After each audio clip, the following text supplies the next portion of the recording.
Okay, we are on. So I've got my pumpkin spice. I'm jealous. I'm trying it. I haven't tried it yet. Has anyone else tried it? I didn't get mine yet. Mine came yesterday.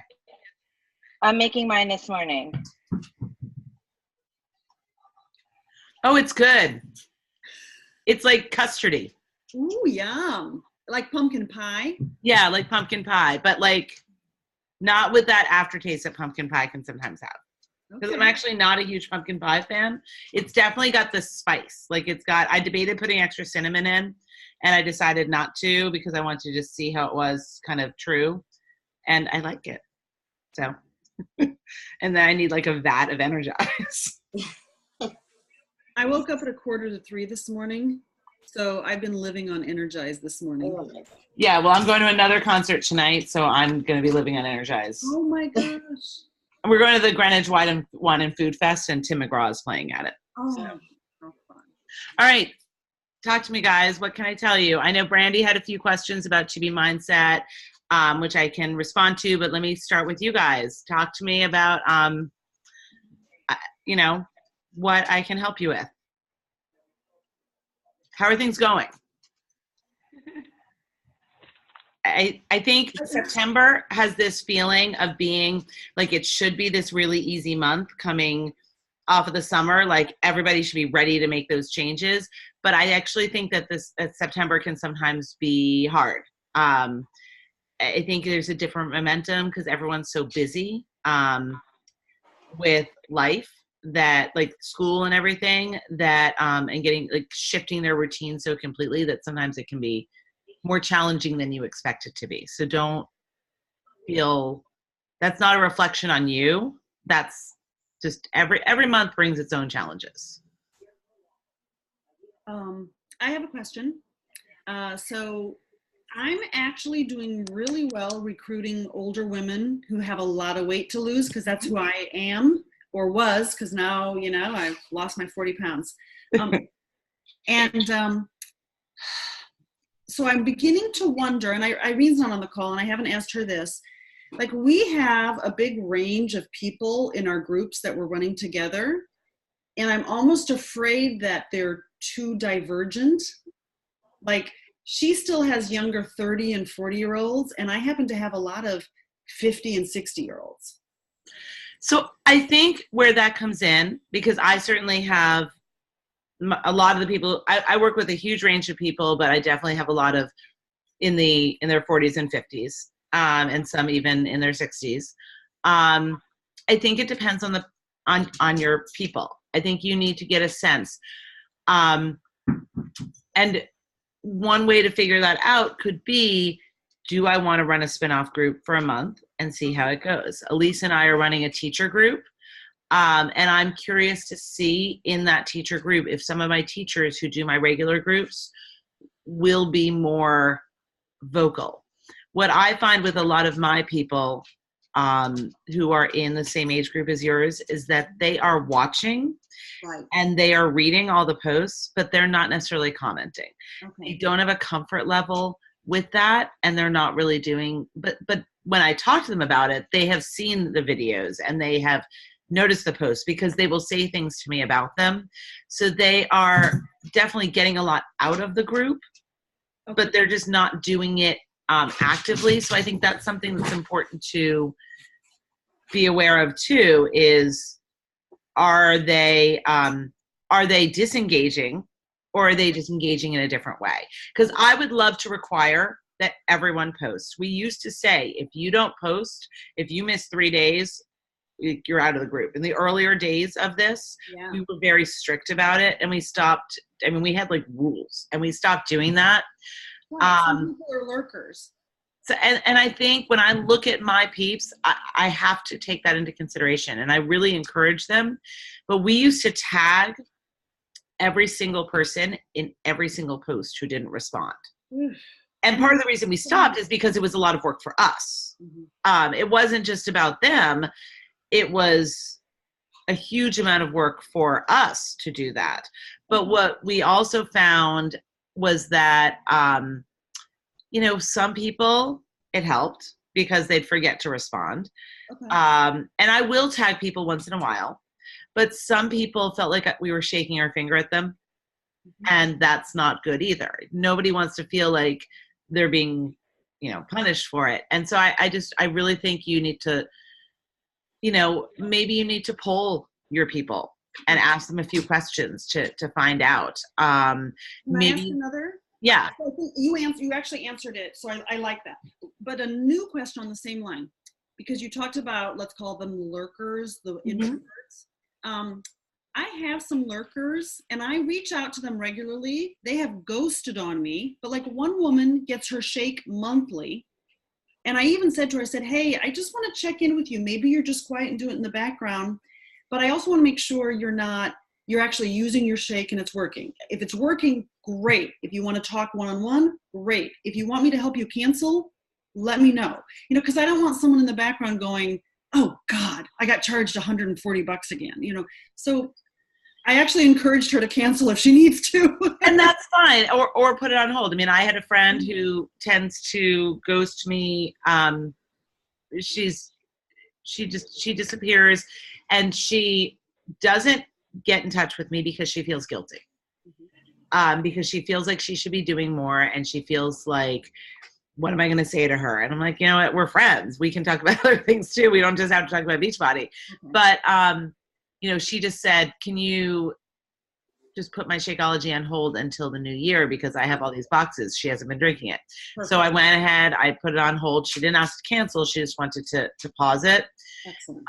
She's one of those lurkers who she hasn't been ready to fully start, but she doesn't want to stop. So I think, again, it's so individualized. Perfect. And I think the more questions you ask, but I also think that one thing I've learned is that you can only do so much. And at a certain point, if they want to order, they almost become like the people in our list who I've got leads, people who are free leads, who order Shakeology every single month, but are do not contacts. So I can't reach out to them and say, look, you could get a discount. It makes me crazy. Yeah. I can't even reach out to them and say, join my challenge group. But there are boundaries as to what we can do. And that's where that whole part, I think part of the two aspects, one is protecting ourselves and the other is working smarter, not harder. Okay, good. I like that. You can be banging your head against the wall forever and it won't necessarily change it. So you do what you can do. You ask your questions. You follow up just like you would with somebody who has never signed up. Do your follow up, but keep boundaries. Perfect. Thank you. Sure. What about you guys? Amanda, Kathy? Amanda, how's it going with some of your challengers who were feeling like they weren't making as much progress? Is that improving at all? Yeah, it's been almost a couple of weeks into our challenge group, and one of my people I'm really proud of because she signed up to do BOD in the first place. She was doing a little bit of soul, a little bit of this, a little bit of that, really inconsistent with her fitness. She was still working out, but I think by at least streamlining what she's doing, it's going to give her like confidence, and she signed up to do the same workout program as me, so I think that's kind of bringing us a little closer. Her nutrition has improved. She doesn't have any interest in like listening or reading like personal development books. As much as I like hint at them or share like even quick podcasts with her. So I try and just share what I learn with her and try and give like visuals. So like, for example, her problem is like carbs. So every morning she has toast with peanut butter and jelly and a shake, and then she'll have carbs later on. She won't do the open face. Happy face is an open face. So then if she has like a little slip around dinner or snack, forget it. She's not going to lose. She's going to gain. Yeah. I tried to share with her something that's been working for me, which is our nutrition is like a bank account. So we only have so many carbs, so many SSCs and whatever that we can have every day before we gain weight. So if you're already digging into that account with breakfast, having 2 slices of toast, and by the way, peanut butter and jelly, which I don't know what kind she's having, but it probably has a lot of oils, refined oils, taking away from the rest of the day. So if you have a miss up or something later on, like, you're done for. So I think that's helping her.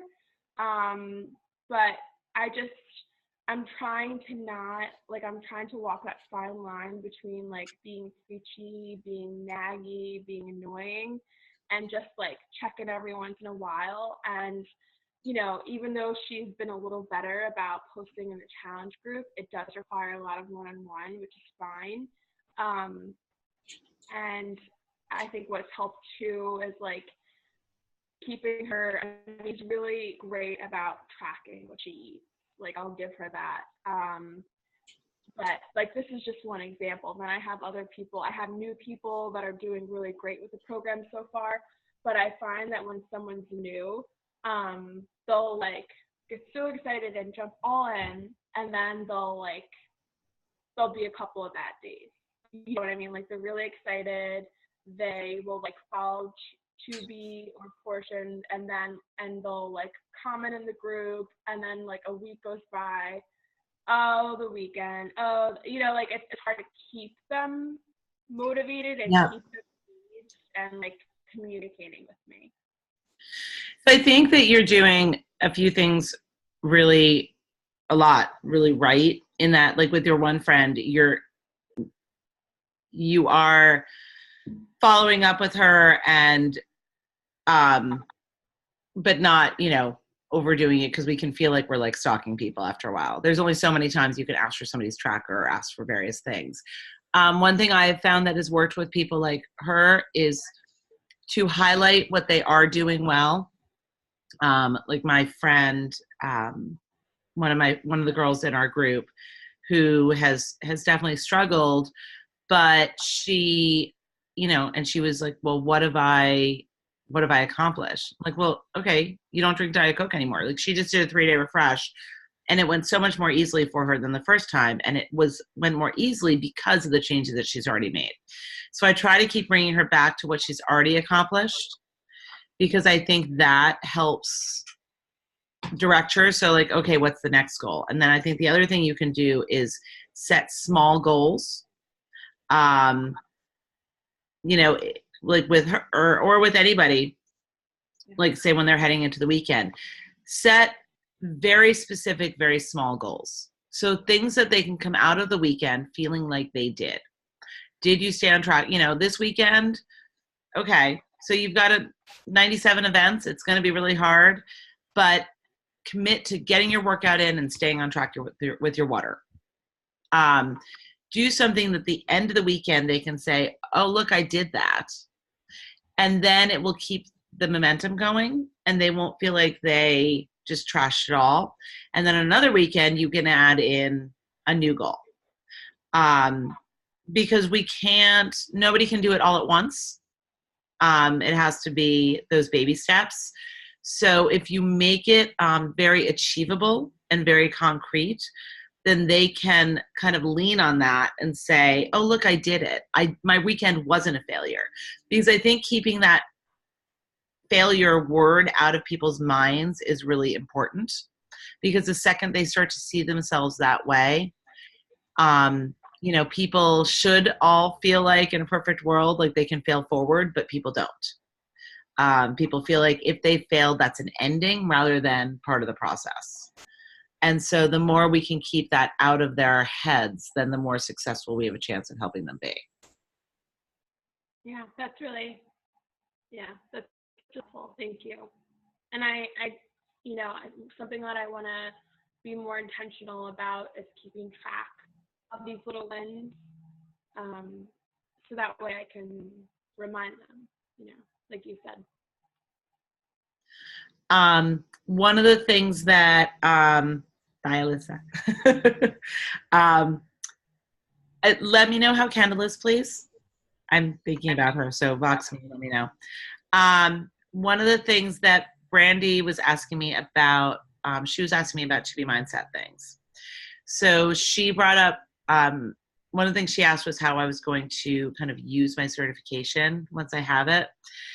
And to be really honest, I'm not 100% sure. I'm definitely going to do the mastermind group that they're offering. I think that may be an additional charge. I'm not sure, but I'm definitely going to do that because I want, at least for a while, to see what, pick other brains. I've been looking at the Facebook pages of some of the people who have completed their certification. There was a list that Beachbody put out of people who completed their certification. And right now, all anyone's really doing on the surface is just saying that they've completed their certification and that they're very excited because now they can help more people, and they put their little emblem up that we're given to be able to use. One of the things that I'm interested in is that there's been conversation about coaching people one-on-one or running smaller groups and charging differently, because when you are certified in something through Beachbody Live, you can actually receive additional fee for services because you have a different certification. It's like teaching PiYo or something like that. So we could teach To Be Mindset things, and there may be other possibilities of how we can use that. And I have things kind of swirling around, but I haven't been able to fully define it. And I've just begun the certification. I just started watching. Just because with getting through open house, I didn't have the time to really dig into it. So I have my Q&A this week. And I will, I'll be interested to hear what conversation people have from that.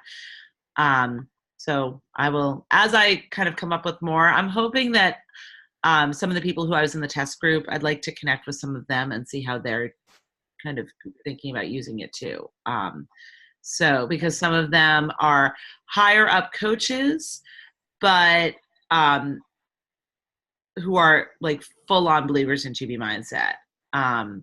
And so I'm interested to see how they're going to apply it. And yeah, the idea that we can do it, that we could actually have a fee, but that's where it gets tricky because what we're doing now is coaching these people like that. So I've got to figure out, how that's different. Am I going to go meet with somebody at their house? Am I going to offer a different kind instead of, because what I will usually do is I will Zoom, when people are getting started, is I will Zoom with them. I will try to have a Zoom call with everybody I start To Be Mindset with.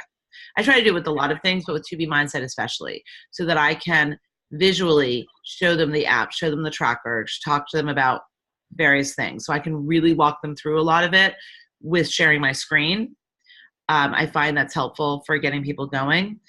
But, I'm wondering if maybe the additional thing is, are we offering them, you get an hour a week or 2 hours a week of one-on-one Zoom call time with me, where I will hands-on meal plan with you and I will look at your trackers live and I will do these kinds of things. So that's a possibility of how we could work an additional, but I think it is difficult because I feel like I've never put boundaries on what I'm willing to offer people I coach. So I'm not quite sure how to make that shift. Brandy also asked me about how I've got to look at her questions. One question was about how I invite people to Be Mindset. And one of the things I still do, which I've always done, is I ask a lot of questions. So I don't start out necessarily recommend. I mean, I will in the beginning. I invited a lot of people to Be Mindset, and if they comment specifically on a To Be Mindset post, I will respond to that.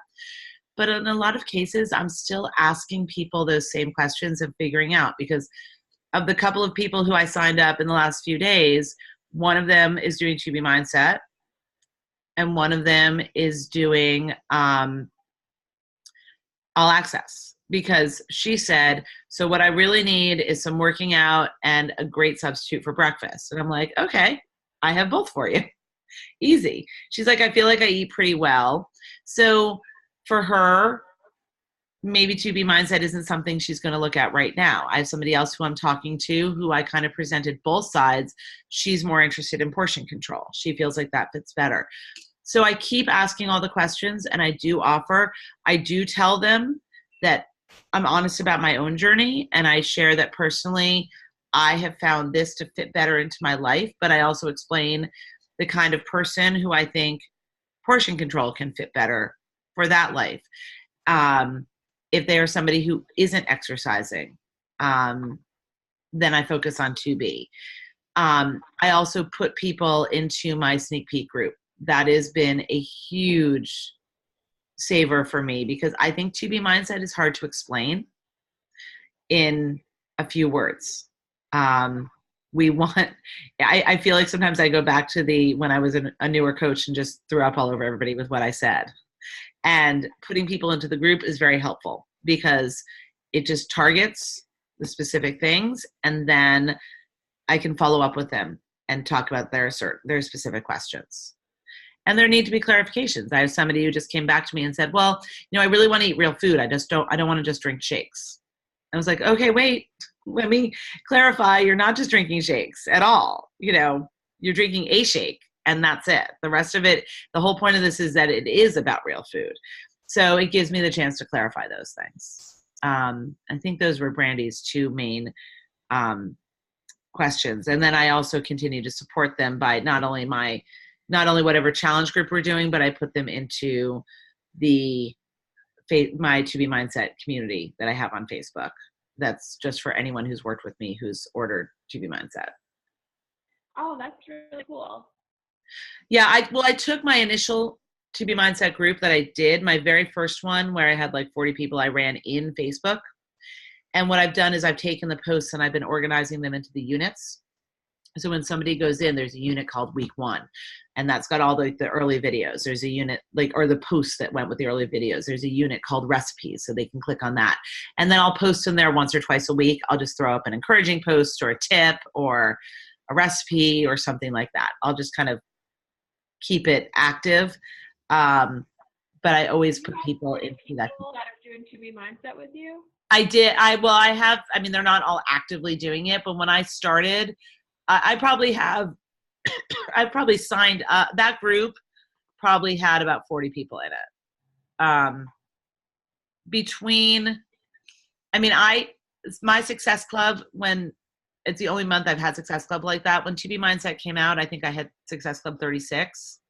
And then I had all my people who were coaches and discount coaches and who just ordered the base kit. So those weren't Success Club points. Yeah. So I had a lot of people who signed up in the beginning and then who have continued to sign up. But I also had the advantage of being in the test group. And how did you get into the test group? Tracy invited me, actually. Tracy, when you are an elite coach, you get asked to be in test groups. And Tracy was given the opportunity to be in that test group. And she kind of put it out there and she invited me to join her, which was huge. It was a game changer for myself and for my business. But it also, for me, 2B Mindset really fits with my audience more than Containers did. I mean, there are some people who Containers are great for them.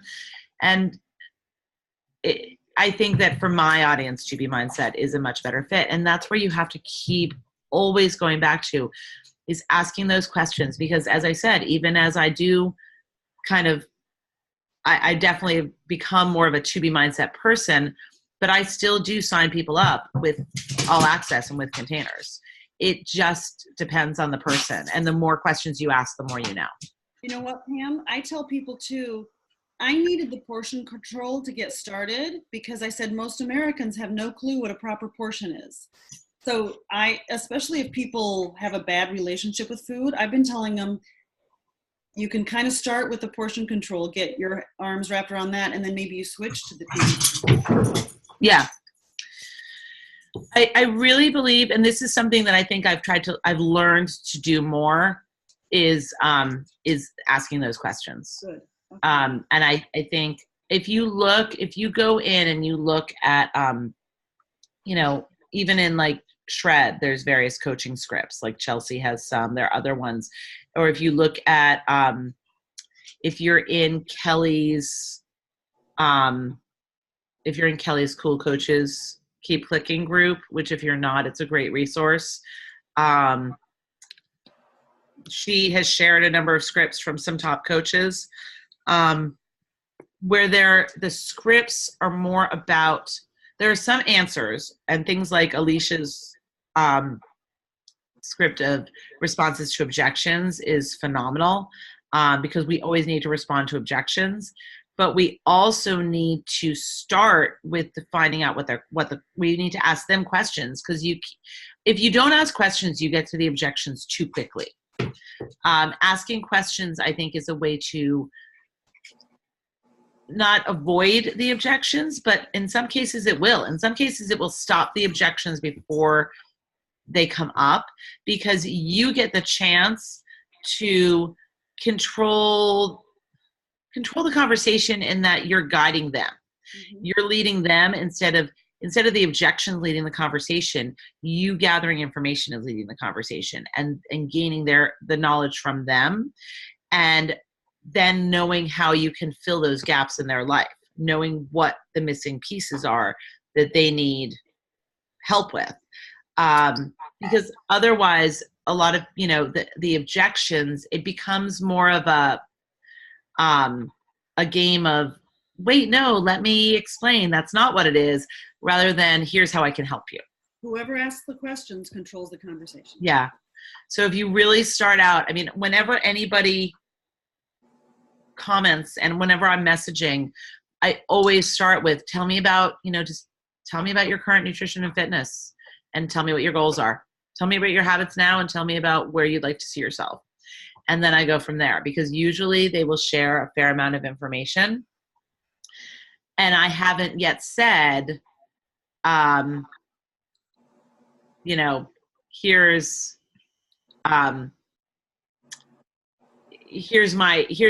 what I want you to buy. Like, I haven't said that to them. So they're not feeling, I never say it like that, obviously, but they're not feeling like I'm just trying to sell them something.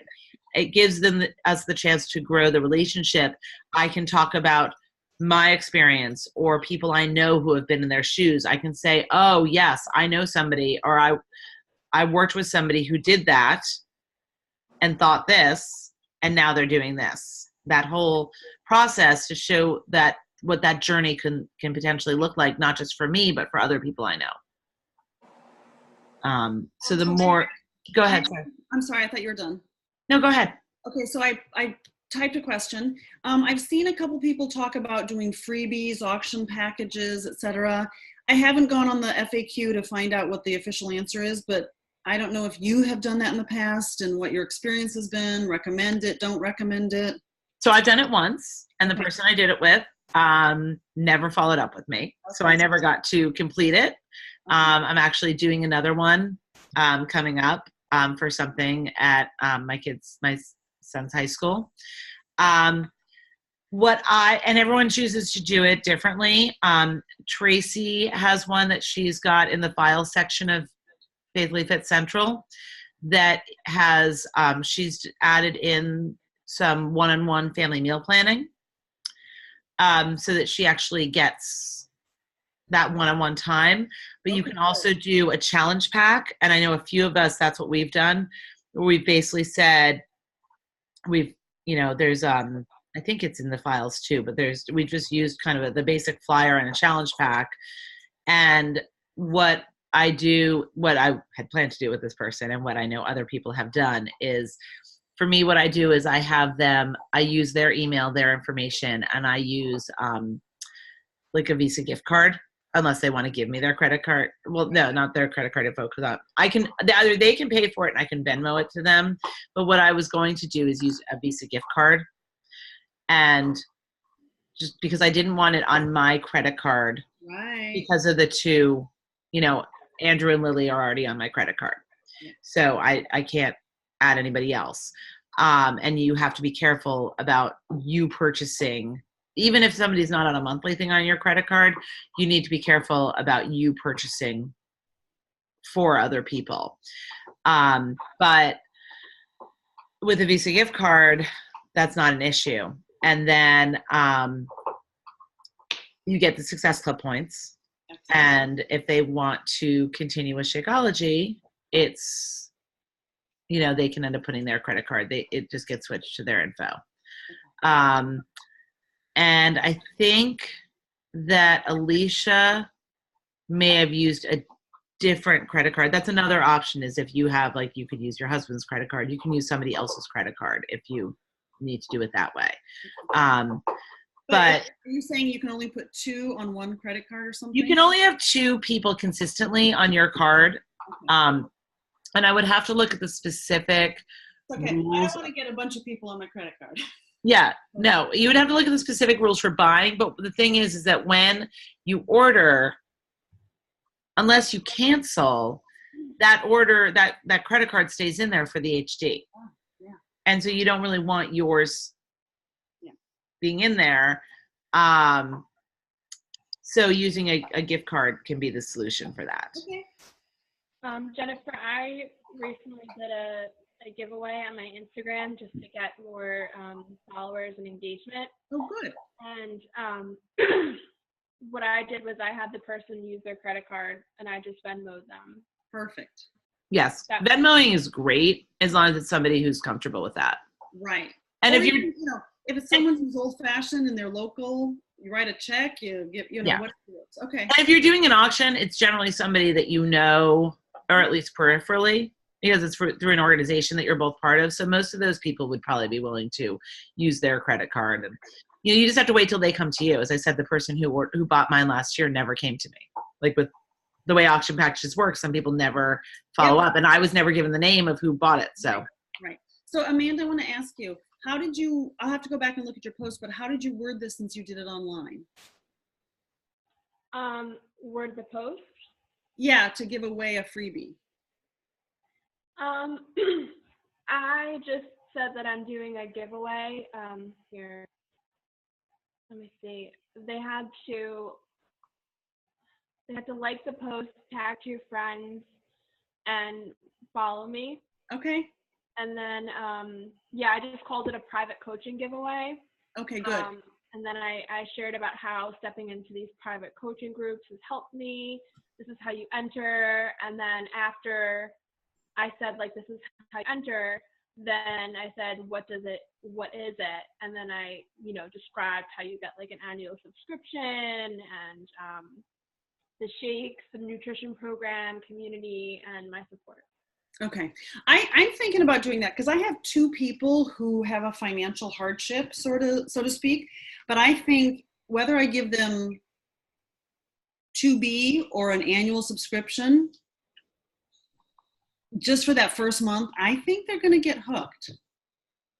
Now, I know there's no given, but they've been following me and they keep teasing back and forth. But some of my friends are in the Midwest and they don't have a lot of money, so well, I just keep telling them. how about I did too, because I have some younger followers that are in college or a little older and don't have the financial means. But they, health is really important to them, and they're really awesome on social media, and they have great following, and so that's what I did. But you have to go into it not expecting anything from them, Right. not expecting them to continue ordering or coming on as a coach, Right. or and that's what I did, and that's what happened. She didn't continue. So. And I have to tell you, I did this last month with a woman who used to be my babysitter. I paid the $200, got her up for everything, and I said, "You need a coach because you'll discount." And she buys, et cetera. And she did a weekend. She canceled her coach. She didn't cancel her shakes. And I'm thinking, okay. She didn't talk to me. I'm like, "Oh, honey, what are you doing?" what I usually do with somebody who is in that situation is I will encourage them to find a couple of people who would be interested in doing it with them. Okay. And Yeah. either have them be coaches under, or have them be customers under them, so they're earning the commission, or have if they don't want to be a discount coach themselves, if they don't want to be a coach themselves, if that's too intimidating, they can stay a customer, and those people can be under me, and then I'll Venmo them a thing with what kind of an Amazon gift card or a Venmo, whatever their commission would have been. I'll kind of do a thank you, a Visa gift card, something like that, as a thank you. So that's a direct question. I'm a big knitter. My friends who are big knitters, we sit and knit all day long, and it's true. So the knitting store wants to have me come in and do a presentation to the whole knitting. The owner of the knitting store is thinking about offering it to people as a perk. Wow. So she said, well, maybe we can have students come in and we'll do it in the class. And I said, that I have to look in. You sign up for the workout. You actually have to for the disclaimer that you understand. I said, so I'm not sure liability want to do that. Bringing people in off the street to do a workout at the yarn store. And she goes, well, I get that. I'm not really sure how that would work. I'm trying to think about it. 2 people she can put on a credit card. Trying to see if will pay for it. Oh, let me be more specific. Have you ever planned paying for something like this? Specifically Beachbody? You keep kind of freezing. I don't know if it's no type. I don't know if it's yours or mine. But Amanda's not freezing, so I think it's you.